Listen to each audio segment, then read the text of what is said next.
বই পড়লে আবার মনে হয় যে ও বাবা এত পড়া কিভাবে পড়বো। লজ্জা না পেয়ে স্বীকার করো আমাদের যে প্রিপারেশন সেটাকে তোমরা আলাদা লেভেলে একটা বুস্ট দাও। নোট ভার্সেস বুক বলে কিছু হয় না, এইটাকে বাদ দাও। নোট কি টার্গেট, অ্যাকচুয়ালি আমাদের পড়াশোনা করার টার্গেটটা কি? প্রায় বেশিরভাগ স্টুডেন্টই এই কনফিউশনে ভোগে যে আমি নোটস পড়বো নাকি বই পড়বো। নোটস পড়লে এটা মনে হয় যে এর বাইরে অনেক প্রশ্ন আসতে পারে, বই পড়লে আবার মনে হয় যে ও বাবা এত পড়া কিভাবে পড়বো, দুটোকে কিভাবে ম্যানেজ করব, কোনটা বেস্ট আমাদের জন্য, এই সমস্ত কিছুর উত্তর নিয়ে আজকের এই ভিডিও।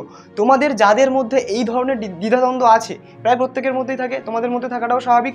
লজ্জা না পেয়ে স্বীকার করো এবং এই ভিডিওটা পুরোটা দেখো এবং তোমাদের যে প্রিপারেশন সেটাকে তোমরা আলাদা লেভেলে একটা বুস্ট দাও। চলো লেটস স্টার্ট দ্য ভিডিও। প্রথমেই আমরা দেখে নেব নোট ভার্সেস বুকের সলিউশন। আমি এক কথায় বলতে চাই, নোট ভার্সেস বুক বলে কিছু হয় না, এইটাকে বাদ দাও। নোট ভার্সেস বুকটাকে কেটে দিয়ে নোটস উইথ বুক করো। নোটস উইথ বুক কীভাবে ম্যানেজ করলে আমাদের শেখাটা ভালোভাবে এফিসিয়েন্ট হবে এবং পরীক্ষায় আমরা ভালো নম্বর পাবো। তো নোটস উইথ বুক কীভাবে ম্যানেজ করতে হবে, চলো লেটস আন্ডারস্ট্যান্ড দ্য টপিক। আমাদের কি টার্গেট, অ্যাকচুয়ালি আমাদের পড়াশুনো করার টার্গেটটা কি? যে আমরা একটা টপিককে খুব ভালোভাবে বুঝবো এবং পরীক্ষায় সেখানে থেকে যত কোশ্চেন দেবে সেগুলো আমরা অ্যাটেন্ড করে আসবো এবং সেই টপিকটা আমাদের মধ্যে বিল্ড করব, সেই টপিকের কনসেপ্টসগুলো। যদি কেউ চায়ের দোকানে বসে আমাকে জিজ্ঞাসা করে যে ইলেকট্রোস্ট্যাটিক্স কি, তাকে যেন আমি বলতে পারি, ইলেকট্রিক ফিল্ড আমি যেন বোঝাতে পারি, ঠিক আছে? তো সেইভাবে আমাদেরকে শিখতে হবে, এটা আমাদের টার্গেট।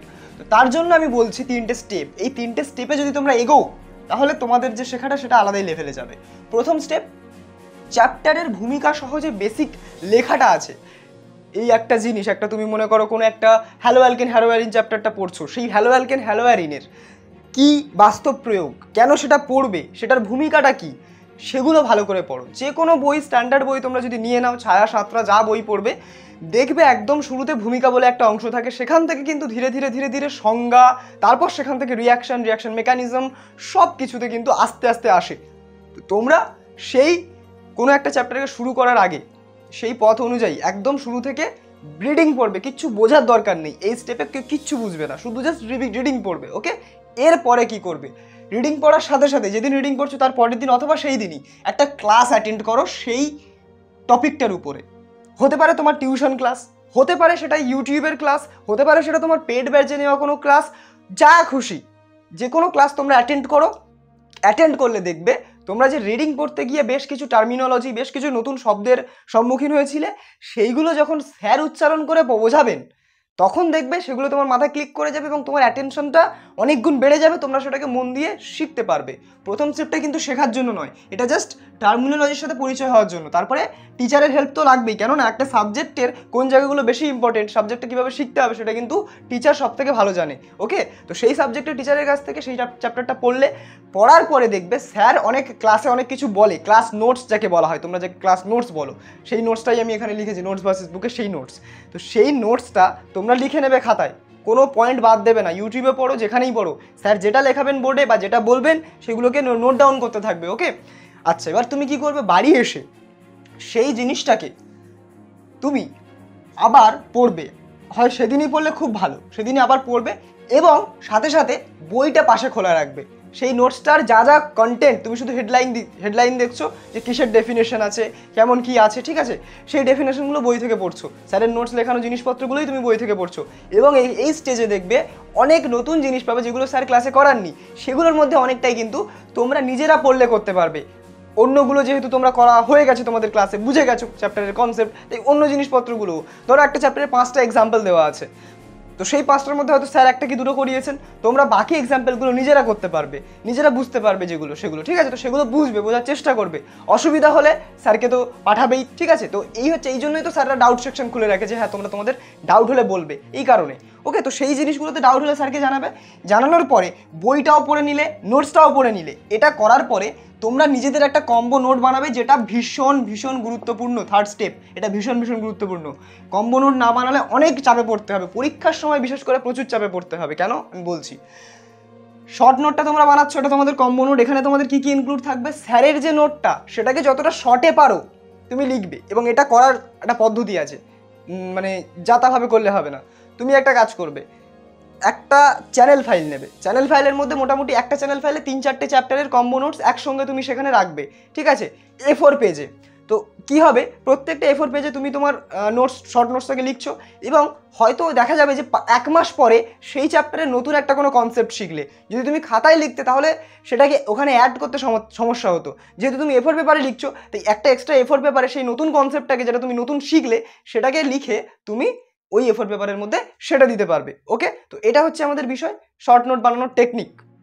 স্যারের নোটস এবং তোমার বই পড়ে যেটা তোমার মনে হচ্ছে সারসংক্ষেপ করে সেটা তুমি শর্ট নোটে লিখবে। এটা কেন করবে?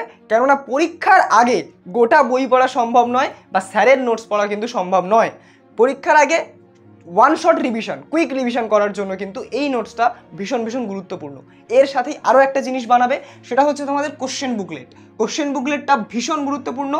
কেন আমি বলছি, যেহেতু তোমরা শর্ট নোটটা বানাচ্ছ, সেখানে তো কোশ্চেন রাখার খুব বেশি জায়গা থাকবে না। তাহলে কোশ্চেন যদি তুমি অ্যাড করতে থাকো, প্রশ্ন প্রিভিয়াস ইয়ার হতে পারে, ইম্পর্টেন্ট প্রশ্ন হতে পারে, স্যার বলেছে, তোমার মনে হয়েছে, সেই কোশ্চেনগুলো যদি নোটসে তুমি ভরে রাখো, তাহলে তোমার নোটসটা তো মোটা হয়ে যাবে, তাই না? তাহলে সেটা শর্ট নোটটা শর্ট থাকবে না। সেটাকে কি করবে, একটা একটা চ্যাপ্টারে আলাদা আলাদা করে কোশ্চেন বুকলেট বানাবে। সেটাও তাই, একটা চ্যানেল ফাইল করবে, চ্যানেল ফাইলের মধ্যে A4 পেপারেই তুমি করবে, অথবা কোশ্চেন বুকলেটের জন্য তুমি একটা পার্টিকুলার টপিকের জন্য একটা খাতা করতে পারো, অসুবিধা নেই, কিন্তু সেটা অনেকটা চাপের হয়ে যাবে, অনেকগুলো খাতা করতে হবে। তার থেকে ওটাই ভালো হবে যে A4 পেপার নিয়ে তুমি একটা মোটা বান্ডিল কিনে নেবে A4 পেপারের, অনেক কমে পড়বে, 200 টাকার কাছাকাছি পড়ে যাবে, সেখানে প্রচুর 500 পেজ মতো পেপার থাকে, তোমাদের সারা ক্লাস চলে যাবে। ওকে, তো সেটাই হচ্ছে বিষয়। তো ওটা নিয়ে নিলে সেখান থেকে তুমি চ্যানেল ফাইল করছো, সেখান থেকে তুমি পিন আপ করেও রাখতে পারো কভার ফাইলের মধ্যে, যেমন খুশি, কিন্তু এমনভাবে তোমাকে ওটাকে বানাতে হবে যাতে তুমি 1 মাস পরে যদি নতুন একটা কোশ্চেনকে দেখতে পাও, নতুন একটা থিওরিকে দেখতে পাও, সেটাকে যেন তুমি ওখানে অ্যাড করতে পারো। ওকে, আচ্ছা, বেশ। তো এই জিনিসটা তোমরা বানাচ্ছ কোশ্চেন বুকলেট। আর ম্যাথামেটিক্সের জন্য এটার উপর খুব বেশি জোর দেবে। আর ম্যাথামেটিক্সের জন্য এই জায়গাটা শর্ট নোটের বদলে তোমাদের ওটা হয়ে যাবে ফর্মুলা শিট, কারণ ম্যাথামেটিক্সে তার কনসেপ্ট তো সেইভাবে থাকে না, বেশিরভাগ তো শুধু ফর্মুলা থাকে, তাই না? আচ্ছা, তো তোমরা বানাচ্ছ। আর যারা হচ্ছে তোমাদের আর্টসের স্টুডেন্ট, যাদের জিওগ্রাফি, ইতিহাস এগুলো সব পড়তে হয়, 9-10 স্টুডেন্ট, তাদের জন্য আমার মনে হয় যে কোশ্চেন বুকলেটটাই বানালে হবে, তাদের জন্য শর্ট নোটটা লাগবে না, কারণ তারা তো কোশ্চেন প্র্যাকটিসের মাধ্যমেই তো কনসেপ্ট বুঝে যাবে, তাই না? ইতিহাসের সাল তারিখ সেটা কি শর্ট নোটের মধ্যে রাখবে? সেটাকে তুমি কোশ্চেন বুকলেটের মধ্যেই রাখবে। সেটাকে একটা মোটা মতো একটা চ্যাপ্টার ওয়াইজ একটা করে কোশ্চেন বুকলেট বানালে, সেখানে শুধুমাত্র কোশ্চেনটাকে বানালে, শর্ট নোট লাগবে না। ওকে, তো বোঝা গেল, এইভাবে তোমরা করতে পারো। কিংবা চাইলে তোমরাও শর্ট নোট বানাতেই পারো, অসুবিধা নেই। একটা চ্যাপ্টার বুঝলে, কি বুঝলে নিজেকে বোঝাও, সেটাকে লেখো, সেটাই তোমার শর্ট নোট। তো এই 3টে স্টেপ ফলো করার পরে কিন্তু তোমাকে রিভাইজ করতে হবে ফ্রিকোয়েন্টলি কোনো একটা টপিককে। মনে করো তুমি 1 সপ্তাহ ধরে একটা টপিক পড়েছো, সেটাকে আবার তুমি 1 মাস পরে রিভাইজ করবে, নইলে কিন্তু এটা গা ছাড়া দিলে, বা ওটা একবার পড়ার পরে তুমি 1 মাস 1.5 মাস পরে সেটাকে ভুলে যেতে পারো। মোটামুটি 1 সপ্তাহ ধরে একটা টপিক শিখলে 1 মাস পরে একটা দিন দেবে সেটাকে রিভাইজ করার জন্য, তাহলে কিন্তু যেটা তোমরা শিখেছো এত কষ্ট করে, সেটা আর হবে না। এবং রিভাইজটা কোত্থেকে করবে? প্রথম রিভিশনটা তোমরা এই ক্লাস নোট থেকে, বা তুমি আরেকবার বই পড়তেও পারো, কিন্তু দ্বিতীয়বার যখন রিভিশন করবে, অর্থাৎ 2 মাস পরে যেটা রিভিশন করবে, সেটা একদম চোখ বুলিয়ে নেবে, 10 মিনিট 20 মিনিট শর্ট নোটটাকে দেখবে, ওটা আরও মাথার মধ্যে গেঁথে গেছে। তো এইভাবে কিন্তু রিভাইজ করতে হবে। ফার্স্ট রিভিশন, যেখানে তুমি একটু ডিটেলসে আরেকবার পড়ে নেবে জিনিসটাকে। সেকেন্ড রিভিশন, সেটা আরও 1 মাস পরে, সেখানে তোমরা একদম শর্ট নোটস পড়ে একদম পুরো শর্টে যতটা হয় এটা আর এটা করে মোটামুটি রিভিশন করে নেবে। তো এইভাবে রিভিশনটাও কিন্তু ম্যাটার করে তোমাদের জন্য। এই হচ্ছে আমাদের এন্টায়ার প্রসেস। এইভাবে করলে তোমাদের এই জিনিসটা হবে। এবার পরীক্ষার আগে কি হবে, এই নোটসটা তোমরা রিভিশন করবে, এই কোশ্চেনগুলোকে বেশি বেশি করে প্র্যাকটিস করবে, কোশ্চেনগুলোকে কালেক্ট করবে। কোশ্চেন তোমরা তোমাদের বোর্ড এক্সামের কোশ্চেন, ফাইনাল এক্সামের কোশ্চেন, সেগুলো প্রিভিয়াস ইয়ারে যা যা এসেছে সেগুলোকে তোমরা নিতে থাকো, এখানে লিখতে থাকো। স্যারেদেরকে জিজ্ঞাসা করো যে স্যার ভালো ভালো কটা কোশ্চেন দিন, এখানে লিখতে থাকো। সেই ভালো ভালো কোশ্চেনগুলো, টপ কোশ্চেনগুলো এখানে অ্যাড করতে থাকো।